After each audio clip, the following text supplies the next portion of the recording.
नमस्कार, मैं शिमला से राजेश मल्होत्रा। आप दिव्य हिमाचल टीवी देख रहे हैं। शाम के 6 बज गए हैं। विधानसभा का मॉनसून सत्र आज फिर से रिज्यूम हुआ है 2 दिन की ब्रेक के बाद, और आज की शुरुआत हंगामेदार रही है, जैसे आप सोशल मीडिया और बाकी सारी चीज़ों में देख ही रहे हैं। लेकिन जो सबसे बड़ी बात जो हिमाचल की हिस्ट्री में आज एक नई हुई है, वो ये जो 2 दिन से हम आपको जानकारी दे रहे थे कि आज ना तो सरकारी कर्मचारियों की सैलरी आई, ना ही पेंशनरों की पेंशन आई। राज्य सरकार के सिर्फ एक बोर्ड में कर्मचारियों को सैलरी मिली है, पेंशनरों को पेंशन मिली है, और बाकी इंतजार कर रहे हैं लंबे अरसे के बाद। या आप कहिए कि हिमाचल की हिस्ट्री में पहली बार हुआ। मैंने आपको पहले भी बताया था कि कई बार संकट आए हिमाचल में, आर्थिक संकट जिसको आप कह सकते हैं। ट्रेजरी भी कई बार बंद हुई। वीरभद्र सिंह को एक बार जो रिटायरमेंट एज है उसको 2 साल के लिए 1-1 साल करके आगे कंटिन्यू करना पड़ा था। ट्रेजरी पर ताला लगाने की नौबत भी हिमाचल में आ चुकी है। लेकिन इस सब के बावजूद राज्य सरकार के कर्मचारियों और पेंशनरों की पेंशन या सैलरी कभी होल्ड नहीं हुई थी। लेकिन हिमाचल में जो वर्तमान परिस्थितियां हैं, उन परिस्थितियों को चाहे आप करेक्शन के मेजर्स कहिए, चाहे आप कुछ और कह लीजिए, लेकिन हम जिस दौर में हैं वो पहली बार ऐसा हुआ है कि जो सरकारी कर्मचारी हैं आज उनको सैलरी और पेंशन का मैसेज नहीं मिला। इसमें भी नई बात यह है कि जो पास्ट प्रेसिडेंस था, जो पहले जो परंपरा थी, उसके मुताबिक अगर संडे को सरकारी छुट्टी होती थी तो जो सैलरी है वो मंडे को 11 बजे तक मोबाइल पे मैसेज आ जाता था। आज क्योंकि 2 दिन से बात हम कर ही रहे थे और जो विपक्ष के लोग थे उन्होंने भी हल्ला पहले एडवांस में डाल दिया था, इसीलिए लगभग सभी को लग गया था पता कि सैलरी और पेंशन को लेकर ये संभव है कि इस बार मैसेज लेट आए। लेकिन आज मैसेज नहीं आया। अब बात करेंगे कि मैसेज कब आएगा और क्या सैलरी और पेंशन का एक साथ आ जाएगा कि पेंशनरों को और इंतजार करना पड़ेगा। और साथ में आज जो प्रतिक्रिया हुई है, चाहे वो विधानसभा के अंदर हो, विधानसभा के बाहर हो, सरकार ने विधानसभा में अपनी बात कही हो, उन सारी चीजों की जानकारी आपको साथ में देंगे। साथ में ये भी बताएंगे कि एक कौन सा वो बोर्ड है जिसमें आज सैलरी मिल गई है और पेंशनरों को पेंशन भी मिल गई है। साथ में जो विधानसभा के अंदर ओल्ड पेंशन और जो 1500 की जिक्र क्यों आया, क्योंकि जब संकट चल रहा हो या इस तरह का रिएक्शन हमारे सामने हो तो डेफिनेटली इन चीजों पे बात होती है। मुख्यमंत्री ने यह हवाला क्यों दिया वो बताएंगे आपको। सीएम ने इस संकट के बीच एक नया ऐलान कर दिया है, वो भी आपको जानकारी देंगे। साथ में ये बताएंगे कि बीजेपी विधायक दल गवर्नर हाउस क्यों पहुंचा और फाइनेंशियल इमरजेंसी के आरोप क्यों लगाए गए हैं। इसके स्पीकर को हटाने का जो एक अप्रत्याशित घटना हुई है आज वो क्यों हुई, उसकी वजह क्या थी, और बाहर जो नोटिस दिया गया उस नोटिस का अंदर हशर क्या हुआ सदन में, वो भी आपको जानकारी देंगे। काम रोको प्रस्ताव कैसे भूल गई बीजेपी दोबारा से, ये लगातार दूसरी बार हो गया है कि नियम 67 का नोटिस दिया और उस नोटिस का इस्तेमाल नहीं किया गया, या फिर नोटिस ऐसे सब्जेक्ट पे दिया गया कि उसका इस्तेमाल गलत हो गया। तो इन दोनों चीजों को आज डिफरेंस आपको बताएंगे। लेकिन इन सारी चीजों के बावजूद आर्थिक हालात राज्य के क्या हैं, इसको लेकर विधानसभा के भीतर चर्चा होगी। और इस चर्चा को कांग्रेस विधायकों का जो नोटिस था नियम 130 का, मैं आपको पहले से बता रहा था कि 3 विधायकों ने नोटिस दिया है राज्य सचिवालय में। इस नोटिस के जवाब को तैयार करने में फाइल घूम रही थी, उसकी नजर हमें पड़ी और उसी की जानकारी मैंने आपको दी थी। आज नियम 67 रिजेक्ट हो गया जो काम रोको प्रस्ताव है, क्योंकि बीजेपी ने खुद ही उसको मूव नहीं किया, और जो 130 है वो स्पीकर ने अप्रूव कर दिया। आने वाले दिनों में आर्थिक स्थिति क्या है राज्य की, उस पर चर्चा होगी और मुख्यमंत्री उसका जवाब देंगे। मतलब यह कि विधानसभा के अंदर अब चर्चा होगी। अगर विपक्ष अंदर भाग नहीं लेगा तो उसका हशर आगे क्या होगा, वो आज थोड़ा टेक्निकल है, इसको आगे बात करेंगे। बैक डेट से जो ईएल है वो किसको मिली है, ये कोर्ट केस जीतने के बाद शिक्षकों का एक कामयाबी है। पैरा टीचर्स ने 3 डिमांड्स राज्य सरकार के सामने रखी है शिक्षा सचिव को ज्ञापन देने के बाद, वो बात भी करेंगे। एनएचएम में भर्ती होगी, ये विधानसभा के अंदर का डाटा है। एई एग्जाम का शेड्यूल आ गया है। चमियाना की ओपीडी कैंसिल हो गई है। सुपर स्पेशलिटी हॉस्पिटल चमियाना में जो जल्दबाजी में कुछ विभागों में ओपीडी शुरू की गई थी, जिसके बारे में हमने आपको बार बार बताया था कि वहां ओपीडी चल रही है, लेकिन टेस्ट लिख देते हैं एमआरआई होता है आईजीएमसी में, बस वहां जाती नहीं, एक टैक्सी एक बार के 600 रुपए ले रही है। तो पेशेंट्स के लिए दिक्कत हो रही थी, उनको राहत मिलेगी, हाई कोर्ट के ऑर्डर पे ये हो रहा है। हिमाचल का लड़का सिल्वर मेडल जीत के आया है पैरा ओलंपिक्स में, और ये एक बड़ी कामयाबी है एक छोटे से स्टेट के लिए, क्योंकि इससे पहले जो इस बार ओलंपिक में कोई मेडल हिमाचल का नहीं था, और ये सिल्वर मेडल पैरा ओलंपिक्स में आया है। लोक अदालत 14 को है, तो 14 सितंबर को राष्ट्रीय लोक अदालत है, और इसके लिए जो केसेस लगे हैं वो सारे ऑलरेडी इसकी जानकारी दी गई है। ये जो लोक अदालत है, इसको लेकर अधिक जानकारी लेनी हो तो कल जो दिव्य हिमाचल अखबार में इस बारे में विस्तार से खबर छपेगी, आप उसमें देख सकते हैं। जहां तक जो ऊना के निषाद कुमार हैं, पैरा ओलंपिक में ये सिल्वर मेडल जीत के आए हैं, और इनका जो ये हाई जंप जो है उसमें ये सिल्वर मेडल इनका है। और इस मेडल के बाद मुख्यमंत्री सुखविंदर सिंह सुक्खू ने ऊना के निषाद कुमार को ऊंची कूद में रजत पदक जीतने पर बधाई दी है। उन्होंने कहा कि ये गर्व की बात है स्टेट के लिए, और ये अद्भुत प्रतिभा का प्रदर्शन इन्होंने किया है। राज्य सरकार खिलाड़ियों को प्रोत्साहन देने के लिए जो भी स्कीम लागू कर रही है उसमें इनको भी लाभ दिया जाएगा, ये निषाद कुमार को लेकर सीएम ने कहा है। इसके बाद बात करेंगे चमियाना में जो ओपीडी कैंसिल हुई है उसकी। हिमाचल हाई कोर्ट का ये ऑर्डर है, court on its own motion स्वयं संज्ञान लिया था हाई कोर्ट ने। उसमें अब बेसिकली जो चमियाना में super speciality department cardiology, gastroenterology, neurology, endocrinology, nephrology, urology, plastic surgery, cardiothoracic surgery, vascular जो सीटीवीएस होता है, ये सभी शुरू कर दी गई थी। बसेस वहां जा नहीं रही थी, और जो सड़क की हालत है उस पर रिपोर्ट मांगी गई थी। रिपोर्ट के बाद ये कहा हाई कोर्ट ने, चीफ जस्टिस का डिवीजन बेंच था, we direct the respondent not to operate OPD service from AIMSS Chamiana and operate them only from IGMC Shimla till a black topped road safe and motorable in all condition is provided। जब तक ये road नहीं बनता तब तक इनको रोका जाएगा। और अब स्टेटस मांगा गया है इस पे, और 21/10/2024 को दोबारा से सुनवाई होगी, उसके बाद तय होगा कि जो ओपीडी है वो चमियाना जाएगी या नहीं जाएगी। अगली बात करते हैं एई के एग्जाम की। असिस्टेंट इंजीनियर सिविल की परीक्षा 15 सितंबर को होगी। लोक सेवा आयोग से यह शेड्यूल आ गया है। अधिक जानकारी आप कल अखबार में ले सकते हैं, अभी हम सिर्फ सूचना के लिए आपको बता रहे हैं। एनएचएम भर्ती की बात करें तो एनएचएम भर्ती का मामला विधानसभा में आज लगा था। प्रश्नकाल के दौरान यह मामला आया था, और स्वास्थ्य मंत्री धनीराम शांडिल ने कहा कि नेशनल हेल्थ मिशन के तहत 600 भर्तियां विभिन्न श्रेणियों में जल्दी की जाएंगी, और जो आदर्श स्वास्थ्य संस्थान है वहां पर यह स्टाफ भेजा जाएगा। हालांकि ये आउटसोर्स पे होगी, एनएचएम के कॉन्ट्रैक्ट पे होगी, ये भी बाद में है, क्योंकि मेडिकल कॉलेजों में भी राज्य सरकार ने स्टाफ नर्स आउटसोर्स रखी हैं, तो आप उसके साथ इसको जोड़ के देख सकते हैं। बाकी जो चीजें हैं वो फिर उसी वक्त पता लगेंगी जब इस तरह की भर्ती का जो शेड्यूल है वो हमारे सामने आएगा। अगली बात करते हैं पैरा टीचर्स की डिमांड की। देखिए, पैरा टीचर्स ने हाल ही में कोर्ट में केस जीता है। टाइटल था राम मूर्ति वर्सेस स्टेट ऑफ एचपी। इस केस को जीतने के बाद इन्होंने 3 तरह की मांगें राज्य सरकार के सामने रखी हैं। Consequential benefit of regularisation to be given to all teacher appointed under para teacher policy 2003, जब से वो रेगुलर हुए हैं उनको दिया जाए, क्योंकि सुप्रीम कोर्ट तक ये रिलीफ उनको मिला है।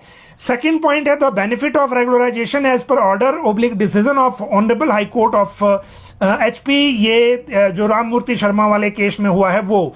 Promotion of teachers appointed under para teacher policy by counting of service from initial date of appointment, ये भी जो कोर्ट से डिसीजन हुआ है उस पर, और ये सेक्रेटरी एजुकेशन को दिया गया है, क्योंकि कोर्ट किसी केस जीते हैं, इंप्लीमेंट नहीं करेंगे तो फिर ये एग्जीक्यूशन पिटीशन में आगे जाएंगे। इसी के साथ एक मामला है जो बैक डेट से अर्न लीव मिली है शिक्षकों को, और ये भी कोर्ट केसेस अलग अलग थे। Ashok Kumar versus other versus state of HP, Vipin Kumar Guleria versus other versus state of HP. इसमें यह कहा गया है कि ऑर्डर हुआ है कि the principal of concern school are hereby directed to credit the earn leave from initial date of regularisation without any financial benefit in respect of, आगे लेक्चरर्स के नाम है। उसी तरह से जो दूसरा ऑर्डर है उसमें भी यही कहा गया है कि इनिशियल डेट ऑफ रेगुलराइजेशन से without without any financial benefit ये लाभ इनको दिए जा रहे हैं कोर्ट ऑर्डर के बाद। और ये director higher education Amarjeet Kumar Sharma की तरफ से ये ऑर्डर इशू हुए हैं।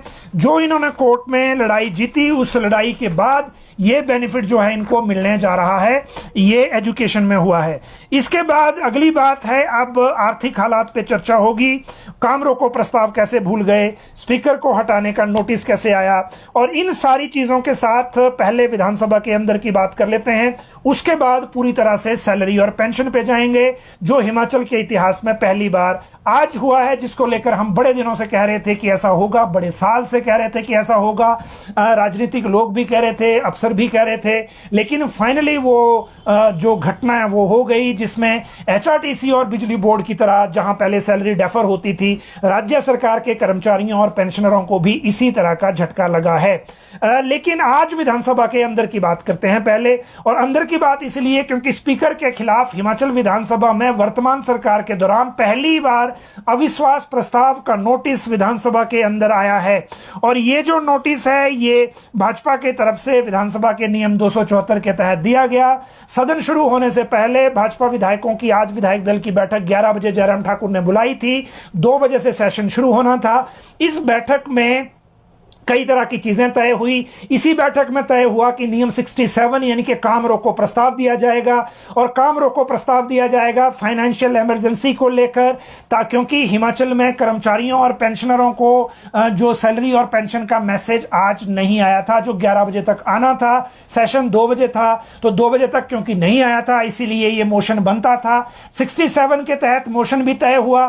फिर पता नहीं किसने आइडिया दे दिया विश्वास प्रस्ताव का।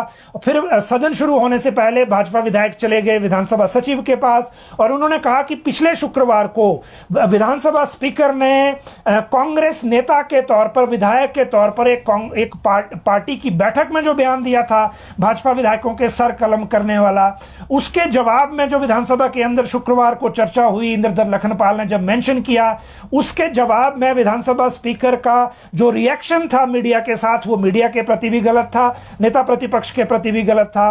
और जब उनका यह कहना कि मेरी ये उम्र नहीं है सीखने की, तो वो एरोगेंस को प्रदर्शित करता है। भाजपा विधायक दल इस एरोगेंस को बर्दाश्त करने को तैयार नहीं है, इसीलिए वो नंबर में कम होने के बावजूद अविश्वास प्रस्ताव का नोटिस विधानसभा सचिव को दे रहे हैं, ये उन्होंने कहा।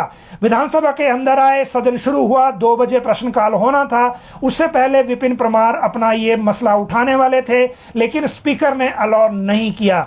जब अलाउ नहीं किया तो बीजेपी की तरफ से गलती यह होगी कि नियम 67 के बजाय उन्होंने विधानसभा स्पीकर के व्यवहार को लेकर मामला उठाया। हालांकि वो रिकॉर्ड पे नहीं आया, क्योंकि रिकॉर्ड पे स्पीकर ने उसको लाया नहीं था, और प्रश्नकाल शोर शराबी के बीच में शुरू हो गया। भाजपा विधायक सदन से खड़े हो गए, थोड़ी देर नारेबाजी करने के बाद सदन से वॉकआउट कर गए। विधानसभा के अंदर जो उन्होंने कहा वो रिकॉर्ड पे नहीं है, इसलिए हम आपको वो बता नहीं रहे हैं। लेकिन जब ये सब हुआ, उनके जाने के बाद जो सत्ता पक्ष की ओर से कहा गया कि भाजपा विधायक दल कंफ्यूज है, ये पहले 67 का नोटिस देते हैं, फिर विधानसभा स्पीकर को लेकर यहां बात करते हैं। जो संसदीय कार्य मंत्री हैं हर्षवर्धन चौहान, उन्होंने कहा कि अविश्वास प्रस्ताव विपक्ष ला ही नहीं सकता, इनके पास 28 विधायक हैं, हमारे पास 40 विधायक हैं, सरकार मजबूत है, और मजबूत सरकार किसी को इस तरह की जबरदस्ती झेलने के लिए जो मजबूर नहीं है। तो हम इसको नहीं मानते, इसको रिजेक्ट करते हैं। लेकिन स्पीकर ने रूलिंग दे दी कि नियम 274 के तहत की जो आप रेफरेंस यहां कोट कर रहे हैं, इस तरह का कोई भी मामला विधानसभा की कार्रवाई में रिकॉर्ड नहीं है, तो उसकी अंदर बात करने की जरूरत ही नहीं है। तो ये बात उस तरह से खत्म हो गई। लेकिन काम रोको प्रस्ताव जो अंदर विधानसभा के अंदर आना था, वो जो है वो भाजपा विधायकों की तरफ से उठाना वो भूल गए शुरुआत में। बाद में कुछ कहा होगा तो रिकॉर्ड पे नहीं आया, और उसके बाद ये लोग वहां से बहिष्कार कर गए, बाहर मीडिया से बात की, और उसके बाद फिर गवर्नर से टाइम लेके राजभवन चले गए, जिसकी बात हम आगे करेंगे। जब विपक्ष सदन के अंदर नहीं था, प्रश्नकाल के इमीडिएट आफ्टर विधानसभा स्पीकर स्पीकर ने नियम 67 के नोटिस पर व्यवस्था दी। उन्होंने कहा कि जो 67 का नोटिस दिया है वो विधायक दल ने दिया है, और विधायक दल ने जो ये नोटिस दिया इसका मेंशन इन्होंने अंदर खुद नहीं किया बीजेपी वालों ने, और अभी वो यहां प्रेजेंट भी नहीं है। वैसे भी विधानसभा की नियमावली कहती है कि जो मसला सदन की कार्रवाई में पहले आ चुका हो उस मसले को काम रोको प्रस्ताव के तहत नहीं अलाउ किया जा सकता, तो वो इस मोशन को रिजेक्ट करते हैं, क्योंकि कांग्रेस के 3 विधायकों भवानी पठानिया, केवल सिंह पठानिया, चंद्रशेखर की ओर से आर्थिक स्थिति पर नियम 130 के तहत पहले ही चर्चा कॉल की हुई है, तो 67 भी रिजेक्ट कर दिया गया। अब विधानसभा के अंदर आर्थिक स्थिति पर चर्चा होगी, क्योंकि स्पीकर ने कहा कि राज्य सरकार से जवाब आ गया है तो हम इसको चर्चा के लिए लगा रहे हैं। अगर भाजपा विधायक चाहें तो इसी चर्चा में हिस्सा ले सकते हैं। अब आप डिफरेंस समझिए, काम रोको प्रस्ताव रिजेक्ट हो गया, सत्ता पक्ष की ओर से 130 का प्रस्ताव अंदर आ गया, तो अब चर्चा होगी इस तरह से कि जो पूर्व की सरकारों ने जो आर्थिक स्थिति को खराब किया है, जिसकी वजह से अब सरकार सैलरी नहीं दे पा रही है, इस मोशन में यह चर्चा होगी। लेकिन जब भी होगी उस चर्चा का रिप्लाई में जरूर मुख्यमंत्री का जवाब आएगा, और यह संभव है कि उस जवाब में कोई नए फैक्ट सरकार की तरफ से सदन के भीतर रखे जाएं। इसके साथ एक और बड़ी बात है साथ में, और वो बड़ी बात यह है कि जो अभी जो मामला चल रहा है आज का, सीएम ने जो अंदर ऐलान किया वो हम आपको बताएंगे, लेकिन सबसे पहले आज बात करते हैं सैलरी और पेंशन की, और उसके बाद एक एक करके सारे पॉइंट लेंगे भाजपा के राजभवन जाने तक। देखिए, आज जब ये सत्र शुरू हुआ उससे पहले 2 दिन से, चाहे वो सैटरडे से शुरुआत हुई थी, संडे को भी हुई थी, जब मैंने आपको बताया था कि इस बार सैलरी को लेकर दिक्कत है, अगर राज्य सरकार इमरजेंसी में इस महीने का इंतजाम कर भी लेती है, कोई जुगाड़ कर लेती है, तो भी अगले कुछ महीनों में यह दिक्कत आने वाली है कि 1 तारीख को जो सैलरी और पेंशन राज्य सरकार के कर्मचारियों को आती है वो नहीं आएगी। उसकी वजह यह है कि राज्य सरकार के फाइनेंस के अधिकारियों ने हमें बताया था कि हालत यह है कि हम वेज एंड मीन्स में चल रहे हैं ट्रेजरी में, और वेज एंड मीन्स का मतलब यह होता है कि ट्रेजरी का बैलेंस माइनस में है।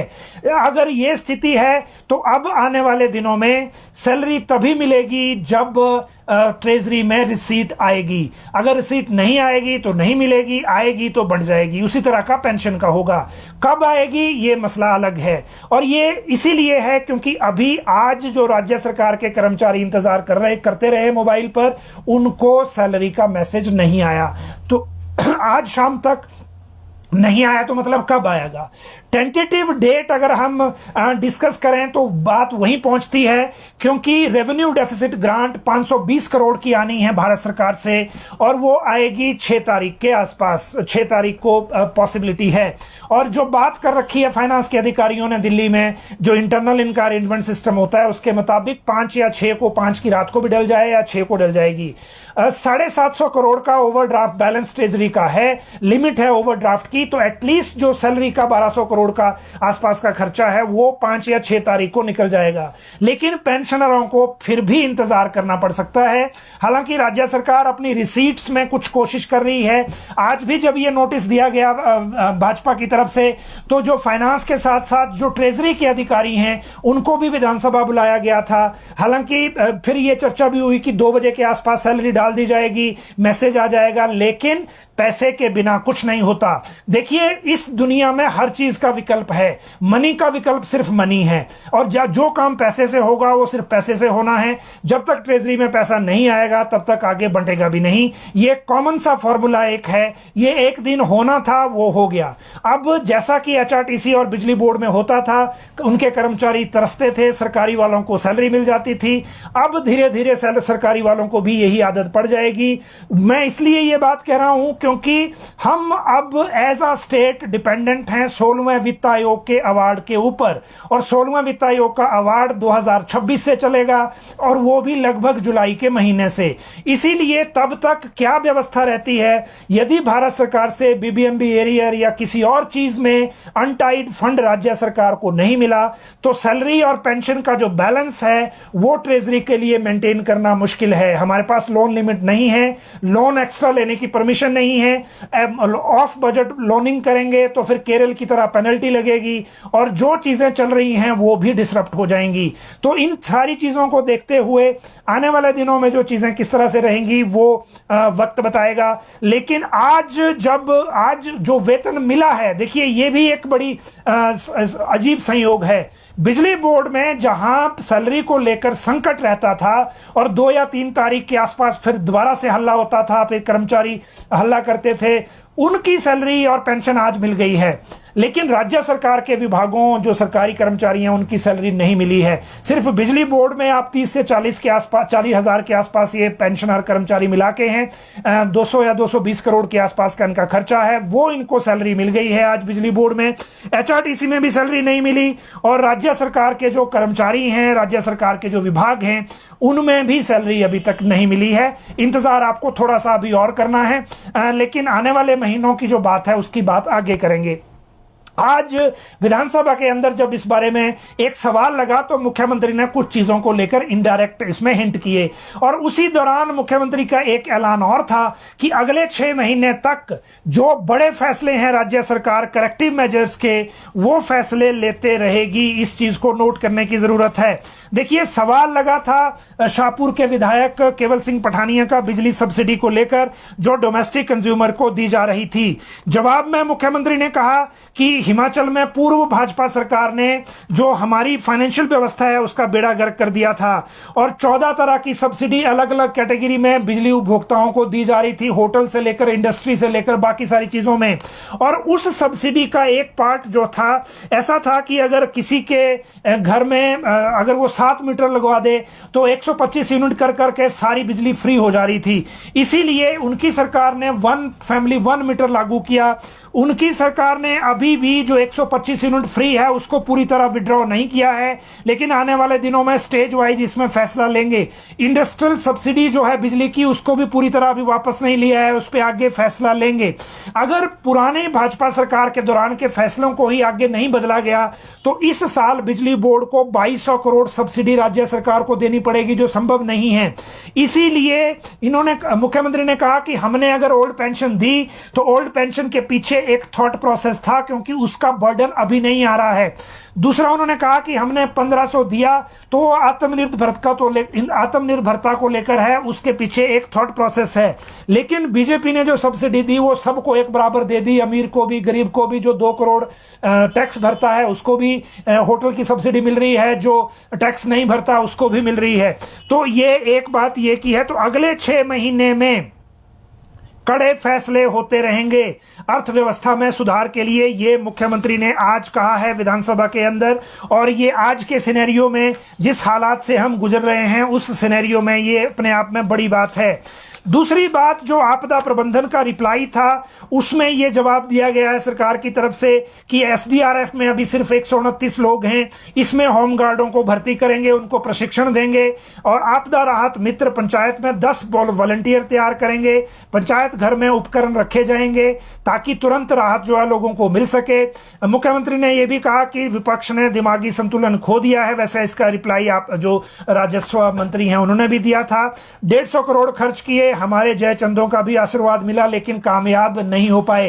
ये भी टिप्पणी आज की गई है जो पहले सरकार को लेकर कहा गया था।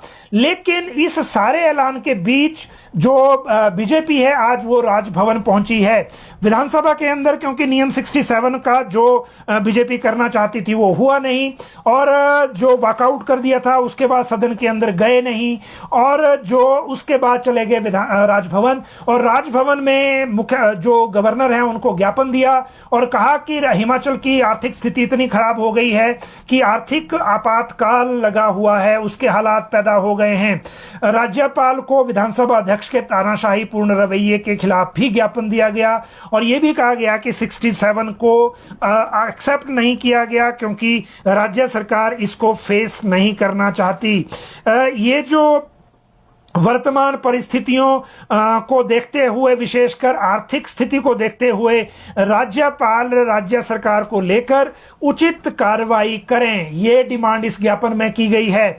और इसको लेकर जो भाजपा के सभी विधायक थे वो राजभवन गए थे। हालांकि कल विधानसभा का फिर आगे दूसरा दिन है। ये जो गतिरोध अब दो तरह का हो गया है, कल भी सैलरी नहीं आने वाली जो स्थिति है उसके मुताबिक, और 5 या 6 तारीख के आसपास टेंटेटिव डेट अभी दिख रही है।